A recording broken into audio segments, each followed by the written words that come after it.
Planeteers Home Gathering, bem-vindos a mais um episódio. A União Europeia prepara o maior apoio de sempre aos Estados-membros, mas no plano de recuperação económica, também como sinal daquilo que é a prioridade da atual Comissão von der Leyen, são impostas exigências de sustentabilidade. A questão que se coloca agora é saber se o mundo financeiro vai responder a esse repto e tornar-se um aliado de peso nesta trajetória. E para esta conversa tão valida, muito boa tarde, da Planeteers, trazemos duas pessoas com bastante experiência nesta matéria. Exatamente. Temos a Catherine, que, sendo australiana e tendo uma experiência de banca de investimento a financiar a economia, a antiga economia, em particular nas áreas de energia e mineração, acaba por se interessar pelos temas climáticos, vem para a Europa e tenta fazer esse trabalho de investimento e de fusões e aquisições na área das energias renováveis e, mais recentemente, juntou-se a uma consultora líder no tema da sustentabilidade, onde ela desempenha uma série de funções e tem empurrado o tema das finanças sustentáveis. Por outro lado, temos a Sofia, prata da casa, mas que tem uma experiência também em banca de investimento em Londres e, mais recente, como responsável no Business Council for Sustainable Development português. Portanto, a ajudar as empresas a liderarem essa transição. A fazer essa transição e, mais recente, vários trabalhos de consultoria, incluindo um banco português também. Vamos abrir a conversa com as nossas convidadas. Começamos pela Catherine Stodulka. Catherine, hi, and thanks for joining us in this conversation. First, part of your career was spent working within the old economy infrastructure in Australia, but then you moved to Europe to work on renewable energy. Then recently you joined Systemic UK. So you're currently leading the Blended Finance Task Force. Can you explain what this is? Sure, and it's such a pleasure to be here today. Thank you so much for having me. I think I've always been a planeteer at heart, despite, as you said, having worked in the old economy, which included mining, oil and gas. But just a bit about my story before joining Systemic and the Blended Finance Task Force, because I think it is relevant for the transition that we're looking at today. I come from a country which, as you may know, has an extreme exposure to physical climate risk. At the beginning of the year, we saw devastating fires. In fact, the fires in January alone emitted more than half of the country's greenhouse gas emissions for the year. It killed 1 billion animals. And these fires also burnt 6 million hectares of land because of extreme heat and prolonged drought related to climate change. That's 6 million hectares, which is 2/3 of the size of Portugal. So we're talking an absolute astronomical environmental devastation, an environmental crisis. And I think it's important for my story to understand that I was seeing more and more industry which didn't acknowledge these physical climate risks and the challenges that both our people and our planet were facing because of climate change. That was a big part of the driver to move to the UK and to join Systemic, which is a system change firm that invests and advises to accelerate the transition to a more sustainable economy, to transition to cleaner energy systems, to more sustainable food and land use systems, and to a more circular economy. What we found when I joined Systemic in a report called Better Business, Better World, is not only that there's a big risk related to climate change, but also that there's a big opportunity. There's $12 trillion every year, which can be economic value, an economic prize for the private sector if we just invest in more sustainable practices. And I can see you've got the SDG blocks behind you. And we're currently seeing, sorry to interrupt you, we're currently seeing also footage from the European institutions, because that's exactly the kind of message that the EU is trying to push. Exactly. And that's right. And that's part of what the Blended Finance Task Force, a coalition of public and private actors, which I and leading at Systemic, that's what this was set up to do. It says not only is there an economic prize for business, but we need to get the financing right, both on the private side, but also on the public side. And we've seen amazing leadership this week by Christine Lagarde from the European Central Bank, prioritising green and saying this is not just about green finance, but this is also how we build a more resilient future. This is how we create more resilient jobs. And this is how we tackle some of the health crises which are facing us today. And that's what Systemic is all about. It's seeing that whole system. It says that climate, health, and equality, jobs, are linked issues and that we need to be investing accordingly. Let's grab a comment from Sofia Santos. Sofia, muito boa tarde. Obrigado por se juntar à nossa conversa. Em questões de finanças sustentáveis, a Sofia tem um papel privilegiado na matéria. Nesse sentido, quais é que são os passos que estão a ser dados na transformação do sistema financeiro com vista a estas metas? Antes de mais, obrigada pelo convite. É um prazer estar aqui.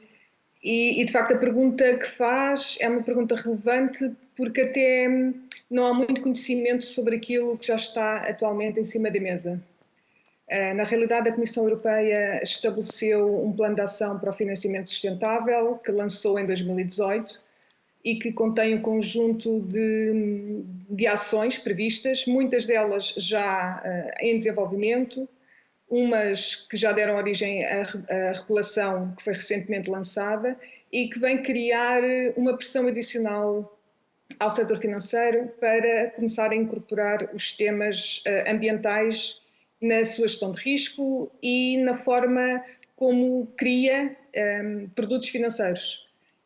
Portanto, atualmente a banca internacional, europeia em particular, mas isto é uma tendência genérica, já tem em cima da mesa um horizonte de datas em que em 2022 o setor financeiro terá de começar a reportar como é que incorpora os temas da sustentabilidade nos seus produtos financeiros, podendo sempre reportar que não tem em consideração os temas financeiros, mas à partida nenhuma instituição financeira vai querer comunicar isso e ao não comunicarem que não fazem nada, vão ter de comunicar o que é que fazem. E isso implica uma mudança significativa na forma como a banca analisa o risco, na forma como cria produtos financeiros, até porque, por exemplo, só para termos uma ideia, os fundos de investimento, a partir de 2022, supostamente vão ser, idealmente teriam de reportar e dizer algo deste género. Cerca de 30%, 20%, 10% dos meus ativos são ativos verdes. Ou seja, o setor financeiro vai ter de começar a medir e a reportar de que forma é que os seus produtos estão alinhados com o Green Deal. Sofia, vamos recolher aqui uns comentários do Telmo em estúdio, já voltamos a conversar. Telmo, eu queria pegar nesta última ideia, e a Sofia falou aqui da questão da pressão adicional, e é precisamente isso que o novo Green Deal europeu vem criar, pressão adicional no sistema financeiro. É claro, eu acho que é exatamente isso que está a acontecer. Dando um passo atrás, nós estamos perante um enorme problema para a humanidade. Os últimos 200 anos de crescimento económico foram baseados num modelo que deu imensos benefícios em termos da nossa qualidade de vida, a esperança de vida, a saúde, mas que se vem a reparar que não é sustentável no futuro. Sabemos que para mudar a infraestrutura que foi construída nos últimos 200 anos, para mudar os modelos de negócios, vão ser necessários enormes quantidades de financiamento e o sistema financeiro é chave para atingir esses objetivos. O sistema financeiro é percebido como causa dos problemas que foram causados pela busca do lucro, às vezes não tendo em conta outras pressões, mas vai ter que fazer essa mudança. Mas tem de haver também pressões adicionais. E essa é um pouco a minha próxima pergunta para a Catherine. Eu ia exatamente chegar aí. Como é que o sistema financeiro vai responder? Um sistema altamente complexo. Vai responder. Há duas pressões. Uma é quando todos nós, consumidores, começarmos a tomar decisões responsáveis e tendo em conta a sustentabilidade nas nossas decisões, começarmos a procurar produtos que tenham essas características, mas por outro lado, portanto é o push e o pull, por outro lado vai ser necessário a regulação avançar e tornar essa visibilidade sobre o que é que o sistema financeiro está a fazer. Eu creio que é um processo, e vou deixar às nossas convidadas que nos ajudem a entender o que é que está a acontecer e quais são as dificuldades. Não vai ser um processo fácil, mas estou convencido que o sistema financeiro tem que ser parte da solução e não ser parte do problema. Vamos então voltar às nossas convidadas. Catherine, we were talking here in studio about transforming the financial system, but this is not one-sided. So ahead of what Europe is looking to accomplish, more specifically a green-oriented recovery plan, which major actors play a role in putting pressure and driving change? It's a really good question, and I think the answer is that there's not one institution which can do this alone. If we're going to see the financial system as a major driver or a major enabler of a sustainable transition, then it requires all actors to come into play. That means that we need new products from the private sector which incentivize more sustainable behaviour. And we're seeing some really exciting innovation around sustainability-linked loans and insurance products. But critically, we need our development banks and governments to be spending their very scarce public resources to catalyse and mobilise more private investment into sustainable assets. These are huge investment opportunities. This is a prize for the private sector, but these are also often quite nascent industries. If you talk about things like regenerative agriculture, sustainability-linked forestry, renewable energy in emerging markets, the development capital from development finance institutions like the European Investment Bank and others, as well as the ODA, the Overseas Development Assistance, which is providing support, especially in response to crises like COVID, can actually have an outsized impact on building markets and creating a mainstreaming of some of these earlier technologies. An example of that is work that we're doing in Indonesia with an incubator called Partnerships for Forests that creates or supports companies to create value from standing forests rather than being forced into commodities like palm oil and soy, which end up cutting down huge areas of primary rainforest and also having an incredibly negative effect on communities. What's interesting is that deforestation and degradation of natural environments and natural ecosystems has been inextricably linked to the increase in infectious diseases and in spillovers of these diseases from animals to humans. And again, we're seeing that all these things are connected. The point is that institutions, development banks and governments can spend smarter and mitigate some investor risk so that they can become more familiar with these emerging markets, so that they can become more familiar with these nascent technologies. And so that, as you can see on the screen, they can build the capacity for greener jobs, more resilient jobs, and a more equal system, which means that we don't lose the next generation of green, sustainable, forest, environmentally friendly pioneers, which we will if our stimulus spending is not tied to more sustainable outcomes, to more equitable outcomes. So the answer to your question is this takes everyone. The good news is there's an opportunity here, and we're seeing really interesting research which is saying that even in a crisis like COVID, more sustainable assets, more sustainable products, and more sustainable funds are outperforming or are being impacted less by the volatility in the market because they have those strong environmental and social outcomes and safeguards embedded in their business models. Sofia Santos, na transformação do sistema financeiro, um sistema tão complexo, quais é que são as maiores dificuldades identificadas? Para este tema do financiamento sustentável, as maiores dificuldades estão associadas com competências técnicas e competências emocionais. As competências técnicas têm que ver com o facto de nós, quem trabalha no mundo financeiro, quem acabou por tirar algum tipo de curso ou de formação ligada aos temas financeiros, nunca falou de temas ambientais. E falar de financiamento sustentável significa conseguir compreender o tema ambiental nos projetos que estamos a analisar, nos projetos que estamos a financiar, implica saber fazer as perguntas certas, implica ir identificar a informação que é necessária e atualmente existe esse grande gap. É o gap de competências, nós não aprendemos isto e, portanto, a maioria das pessoas que trabalham no setor financeiro atualmente nunca aprendeu sobre estes temas e, de repente, vê-se defrontado com um enorme desafio para o qual nem sequer competências técnicas tem de as ir buscar e rapidamente. Mas por isso é que lhe pergunto, é viável mudar um sistema tão enraizado assim ou mais vale criar um modelo de raiz?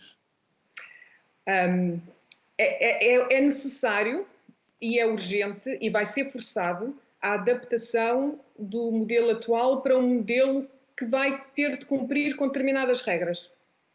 Regras essas que já estão a ser impostas pela Comissão Europeia e que, na minha opinião, estão a ser impostas de uma forma muito inteligente, porque vai dar origem vai tocar naquilo que é central dos bancos, que acaba por ser os seus rácios de retenção de capital e, portanto, o que vai acontecer, ou tudo indica que irá acontecer, é que os bancos que eventualmente emprestem mais dinheiro a empresas mais poluentes terão maior risco e, portanto, terão de reter mais capital e, portanto, terão menos produtividade no sentido que emprestam menos dinheiro do que aquilo que poderiam emprestar. E, portanto, isto vai mesmo ao core da atividade bancária, neste caso, a falar de bancos. Portanto, isso por um lado, ou seja, as regras vão induzir à banca mainstream, à banca que nós conhecemos, a cumprir, porque até vai ser do seu próprio interesse financeiro. As regras estão a ser criadas desta maneira. Por outro lado, eu acho que nós vamos ter uma bipolaridade. Vamos ter os grandes bancos que vão cumprir minimamente com aquilo que é exigido e depois vamos ter outro tipo de bancos, mais pequenos, mais focados nas localidades, com um forte conhecimento da economia real e dos seus clientes. Bancos que vão ter um conjunto de valores e um conjunto de princípios e cujo objetivo não é maximizar o lucro, o objetivo é ter rentabilidade e criar um impacto positivo na sociedade e já existem dezenas ou centenas de bancos assim pelo mundo fora, vários estudos têm sido feitos e os dados financeiros destes bancos são bons, de uma forma geral foram pouco afetados até pela crise de 2009, os seus rácios são normalmente até superiores à banca tradicional porque estão mais ligados à economia real e menos ligados à economia fictícia dos produtos financeiros e, portanto, eu vejo esta bipolaridade. De futuro teremos os grandes bancos que vão ter de cumprir, alguns poderão querer ir um bocadinho mais além porque percebem que também é um fator de atratividade para clientes mais jovens. E alguns mercados e alguns produtos financeiros também atraentes até para as grandes empresas, mas depois teremos outro tipo de bancos completamente diferente, destinados a ir ao encontro das necessidades das pessoas, dos seus trabalhos, das suas ideias, bancos como parceiros, que obviamente têm de ter rentabilidade, mas não é a maximização do lucro para o acionista que prevalece acima das decisões. É uma continuidade ao longo do tempo. Quer arriscar um prazo, uma linha temporal até esta revolução, digamos assim, ficar concluída? Ao nível da Comissão Europeia já existem datas para 2022. Isto não afeta só os bancos, atenção, é preciso também ter isto em conta. As grandes empresas, já em 2022, também vão ser obrigadas a reportar o seu volume de vendas, o capital e os custos operacionais que são verdes. Portanto, uma grande empresa portuguesa, imaginemos, uma grande empresa cotada em bolsa, que faz os seus relatórios anuais, a partir de 2022 vai ter de dizer X% do meu turnover é verde, X% do meu CAPEX é verde e X% do meu OPEX é verde. Portanto, para o setor financeiro ter informação, as empresas que fazem parte do mundo financeiro também vão ter de reportar essa informação. Portanto, pelo menos em 2022 já temos uma data. E acreditando na velocidade que é necessária desenvolver neste campo, até porque os temas ambientais estão prementes. Vamos ver como é que este verão vai correr na Europa. Eu diria que temos cerca de 5 anos, que dentro de 5 a 7 anos muita coisa vai ter de mudar, muita regulação vai surgir e a banca vai ter, de facto, de acelerar as competências e as suas ações neste caminho. Relativamente aos outros tipos de bancos, acho que o mundo dos bancos cooperativos e mais pequenos vai enverdar muito naturalmente por este caminho. Os bancos cooperativos já surgiram de uma forma diferente, surgiram para satisfazer a necessidade de alguma parte da população em algum determinado setor e, portanto, será um caminho mais natural, tem outra cultura bancária, tem outra visão dos problemas e, portanto, vamos ter... Também acho que eu acho que o setor financeiro nos próximos 10 anos vai mudar muito, mas veremos. Sofia Santos, ainda temos tempo aqui para as perguntas preparadas pela Planeteers. Temos tempo ainda para as duas questões para as nossas duas convidadas. Portanto, se calhar voltamos à Catherine e dou-lhe a palavra então. Thank you, Catherine, for joining us.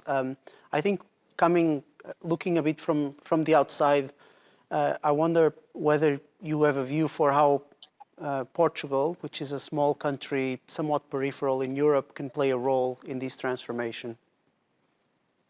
It's a great question, and firstly, thank you so much for having me. Secondly, Portugal has been doing incredible things already. You've committed to become the most sustainable tourism industry.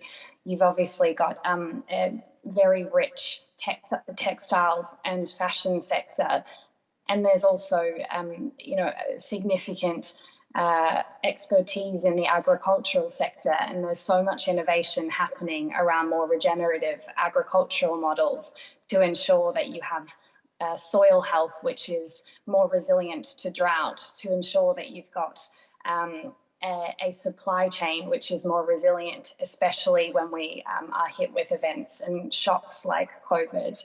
So I think the message is, for a country like Portugal, you can pioneer and build on those flagship initiatives already. It is critical that we transform and flip our energy systems to being, instead of 80-20 fossil fuels and renewables, to being 80% renewable and 20% fossil fuels. It's critical that we create a food and land use system which is not degenerative for the land that we are relying on for our food systems and other commodities. And it's critical that we strengthen resource efficiency. Buildings which are energy efficient are 7% more valuable and cost 14% less to run. It's figures like that which a country like Portugal can become a real leader in. It's energy efficient cities, it's strengthening regenerative agricultural practices, and it's ensuring that our energy systems are fit for the future. But it's also leaning into industries which Portugal is known for, and that includes the textile sector, understanding where the industry is heading, which is to be more sustainable, which is to create value and increase the value of this industry and this supply chain, which has such a critical impact on the planet, but it also has such a critical impact on people and jobs. The fashion sector itself emits more man-made emissions than the aviation and shipping sector combined. So even in an industry which isn't, seemingly touching on the energy sector or other high emitting sectors, it's actually surprisingly got such a huge footprint. So it's looking at particular sectors like that and seeing where there are real opportunities. So I would just say that I am deeply, deeply excited and committed to working with the Planeteers, to working with Portugal. This has been such a privilege to join you today. And please know that you can continue building on those bright stars and industries where you have such deep expertise to become a real flagship for what the economic transition needs to look like to a more sustainable society. Thank you, Catherine. Telmo, ainda temos tempo, em jeito de conclusão, para uma pergunta para a Sofia Santos. Thank you, Catherine.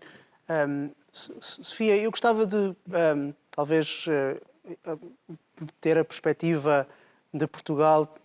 Catherine mencionou que há setores em que Portugal pode estar na linha da frente e pode ser o piloto para que outros possam copiar ou seguir-nos as pegadas. Do ponto de vista, estando mais olhando aqui de dentro, como é que vê o desenvolvimento do sistema financeiro, da banca ou de outros investidores para tentar apoiar estes setores e fazer esta mensagem da Catherine, esta perspectiva da Catherine, tornar-se realidade?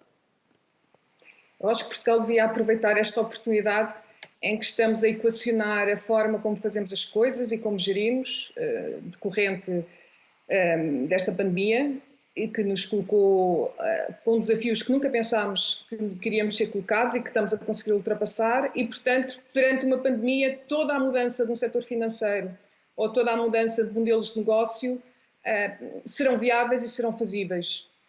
Se estamos a conseguir salvar vidas e proteger-nos, também vamos conseguir, com certeza, mudar uma coisa que já criámos, que foi o setor financeiro. Por isso, acho que Portugal podia e deveria aproveitar estes pensamentos para a retoma económica verde, apostando em tecnologias nas quais já tem alguma liderança. Nós não podemos esquecer que, ao nível das renováveis, mais de 50% da eletricidade produzida atualmente já vem das renováveis. Não podemos esquecer que, ao nível da mobilidade elétrica, Portugal é dos países que desenvolveu tecnologia inovadora nesse sentido há vários anos e, portanto, agora consegue replicá-la e reproduzi-la noutros países. Ao nível também dos materiais de construção, nós temos um setor de construção tradicionalmente forte e que precisa de ser reconvertido para um setor de construção e de reabilitação sustentável. Há muito dinheiro da Comissão Europeia para os edifícios, porque nós precisamos tornar os edifícios mais eficientes do ponto de vista energético, e para isso é necessário produzirem-se os materiais e é preciso pessoas para montar os materiais nos edifícios, e portanto temos toda uma cadeia de valor aí imensa de criação de trabalho e de produtos e de riqueza que depois é distribuída pela sociedade.